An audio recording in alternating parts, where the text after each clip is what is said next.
from the north all the way to Tel Aviv. Most of the more than 200 Hezbollah missiles fired in this barrage were intercepted, but some slipped through. This is one of the main cities in the center of Israel. Paramedics and MTs of MADA that reached to the scene found 6 people that needed a treatment and evacuation to hospital. The Lebanese militant group had vowed to strike at Tel Aviv in retaliation for Israel's targeting of Beirut. The IDF has been ramping up attacks on Lebanon's capital after nearly a year of hostilities ignited by the Gaza war.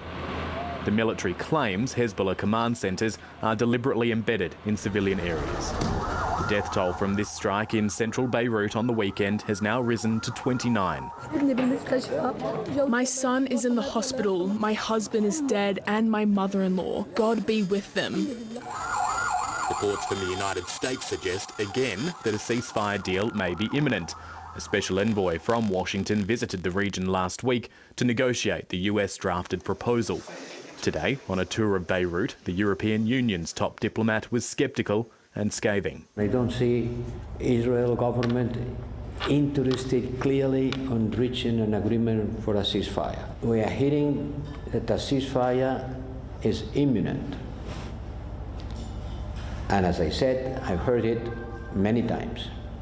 I heard it in Lebanon, I heard it in Gaza. Joseph Borrell says it's on Israel to agree to the final terms of a ceasefire deal. And Israeli media is reporting Prime Minister Benjamin Netanyahu is convening a meeting of his security cabinet tonight. He's demanding the right to fire on Lebanon if threatened, and he wants Hezbollah pushed further north away from the border.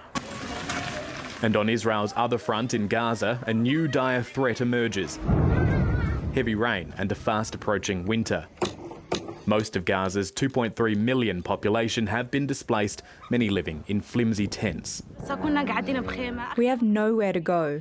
We pitched a tent in this school, but the last time it rained, we were submerged. We are really suffering in this war. Hopefully we'll get compensation for our destroyed homes and we can go back to school.